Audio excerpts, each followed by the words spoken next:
وَيَوْمَ نَحْشُرُهُم مِّن كُلِّ أُمَّةٍ فَوْجًا، اور یاد کرو اس دن کو جس دن کہ ہم جمع کریں گے ہر امت میں سے فوج کو، ممن یکذب بآیاتنا، ان لوگوں میں سے جو ہماری آیات کو جھٹلایا کرتے تھے، فہم یوزعون، تو ان کی بھی درجہ بندی کی جائے گی، جماعت بندی کی جائے گی۔ کوئی بہت سخت تھا، کوئی ذرا نرم تھا، کوئی استہزاء بھی کرتا تھا، کوئی صرف انکار کرتا تھا، تو یہ مختلف لوگ تھے، مختلف درجے ہیں۔ نہ ہر زن زنستو، نہ ہر مرد مرد، خدا پنجنگوش یکساں نہ کر، تو یہ تو ہوتا ہے نا، مومنین سارے ایک درجے کے تھے اور نہ کفار اور مشرکین سب ایک درجے کے تھے۔ حتی اذا جاؤ، جب کہ وہ آ جائیں گے، قال، تو فرمائے گا اللہ تعالیٰ، اکذبتم بآیاتی،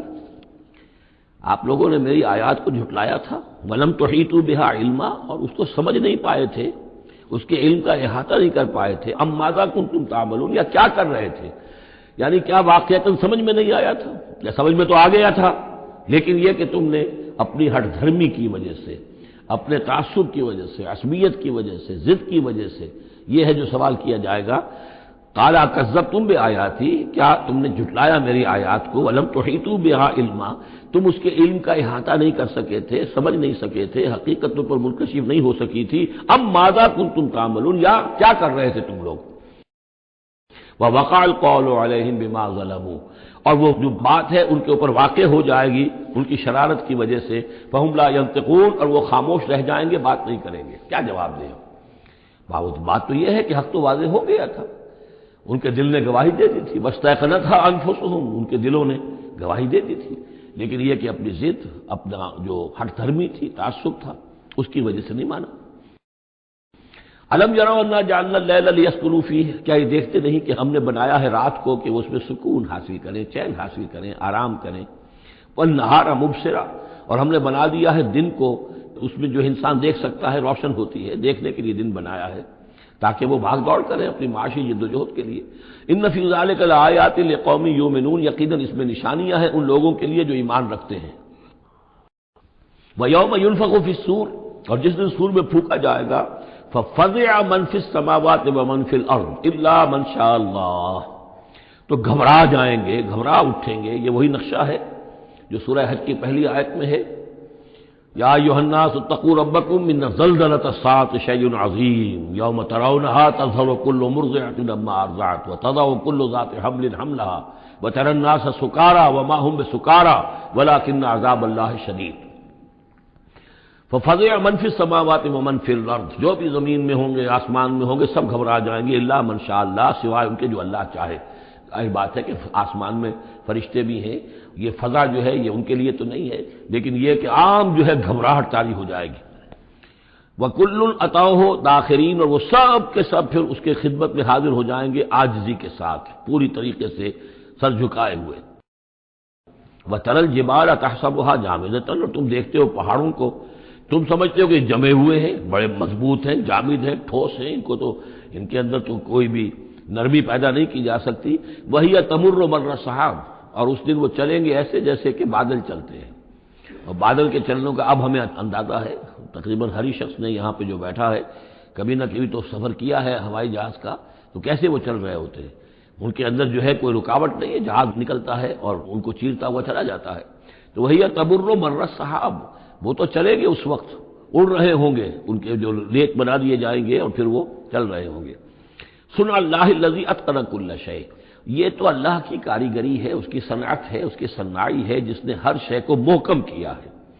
اس نے اس وقت ان کو اس شکل میں رکھا ہوا ہے۔ یہ معلوم ہوتا ہے کہ چٹان ہے سخت ترین، اس کو کہیں ہلانا ممکن نہیں ہے، یہ تو گڑے ہوئے ہیں پکے، لیکن یہ کہ ایک وقت آئے گا اللہ تعالیٰ کے حکم سے کہ یہ ایسے چلیں گے، یہ پہاڑ جو ہے روئی کے گالوں کی طرح ہو جائیں گے، یہ بادلوں کی طرح ہو جائیں گے، دھنکی ہوئی اون کے مانند ہو جائیں گے۔ انہ خبیر بما تفعلون، وہ یقیناً باخبر ہے اس چیز سے کہ جو تم کر رہے ہو۔ من جاء بالحسنۃ فلہ خیر منہا، جو کوئی بھی نیکی لے کر آئے گا تو اس کو اس سے بہتر ملے گی، 10 گنا ملے، 700 گنا ملے، لیکن بہرحال اس سے بہتر ملے گی۔ وہم من فزع یومئذ آمنون، اور وہ اس دن کی جو گھبراہٹ ہوگی اس سے امن میں رکھے جائیں گے۔ ایک تو یہ کہ قیامت کا جو معاملہ، اس سے پہلے میں آپ کو بتا چکا ہوں، احادیث سے معلوم ہوتا ہے کہ اس زلزلۃ الساعۃ سے بہت پہلے تمام اہل ایمان کو بڑے سکون کی موت جو ہے اللہ تعالیٰ عطا کر دے گا، انہیں وہ اس فزع یومئذ، اس دن کی اس گھبراہٹ سے اللہ تعالیٰ اہل ایمان کو بچا لے گا۔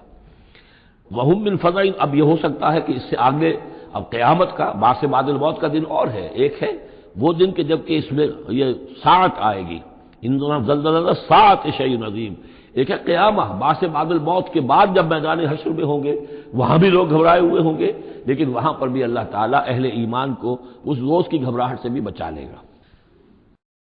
ومن جاء بالسیئۃ، اور جو کوئی لے کے آئے گا بدی اور برائی، فکبت وجوہہم فی النار، تو اوندھے کر دیے جائیں گے ان کے منہ آگ میں، هل تجزون الا ما کنتم تعملون، کہہ دیا جائے گا کہ تمہیں وہی کچھ دیا جا رہا ہے بدلے میں جو تم عمل کر کے لائے ہو، تم پر کوئی زیادتی نہیں ہے۔ انما امرت ان اعبد رب هذه البلدۃ التي حرمها، یہ آخری آیات ہیں کہ گویا کہ کہا جا رہا ہے نبی آپ یہ اعلان کر دیجئے، شروع میں لفظ قل نہیں ہے لیکن یہ کہ مراد یہی ہے نبی ڈنکے کی چوٹ کہہ دیجئے، انما امرت ان اعبد رب هذه البلدۃ التي حرمها، دیکھو مجھے حکم ہوا ہے کہ میں بندگی اور پرستش کرتا ہوں اس شہر کے رب کی کہ جس نے اسے محترم قرار دیا ہے،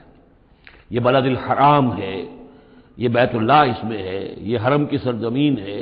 یہ سارا کس نے کیا؟ اللہ نے کیا، تو مجھے تو حکم ہوا میں صرف اس کی پرستش کروں، کسی اور کی نہیں، کسی بت کی نہیں، کسی دیوی کی نہیں، کسی دیوتا کی نہیں۔ انما امرت، مجھے حکم ہوا اعبد رب هذه البلدۃ التي حرمها وله كل شيء، اور اسی کے اختیار میں ہر شے ہے، وامرت ان اكون من المسلمین، مجھے حکم ہوا کہ میں اس کے فرما بردار بندوں میں شامل ہو جاؤں، وان اتلو القرآن، اور مجھے تیسرا حکم یہ ملا ہے کہ میں قرآن پڑھتا رہوں، پڑھ پڑھ کے سناتا رہوں، میں یہ کام کرتا رہوں گا، مجھے حکم ملا ہے میں اس کی تبلیغ کرتا رہوں، یا ایھا الرسول بلغ ما انزل الیک من ربک وان لم تفعل فما بلغت رسالتہ، اے نبی پہنچا دو جو کچھ بھی نازل کیا گیا ہے آپ پر آپ کے رب کی طرف سے، اور اگر بالفرض آپ نے ایسا نہ کیا تو یہ گویا کہ رسالت کے فرائض کی ادائیگی میں کوتاہی شمار ہوگی۔ ان اتلو القرآن، میرا کام ہے قرآن پڑھ کے تمہیں سنا دینا، فمن اہتدی فانما یہتدی لنفسہ، جو کوئی ہدایت پہ آ جائے گا تو وہ ہدایت پائے گا اپنے بھلے کے لیے، وہ جنت میں جائے گا، اس کے لیے آرام ہے، روح و ریحان و جنت نعیم، اس کے لیے جنات نعیم ہے، جنات الفردوس ہیں۔ فانما یہتدی لنفسہ ومن ضل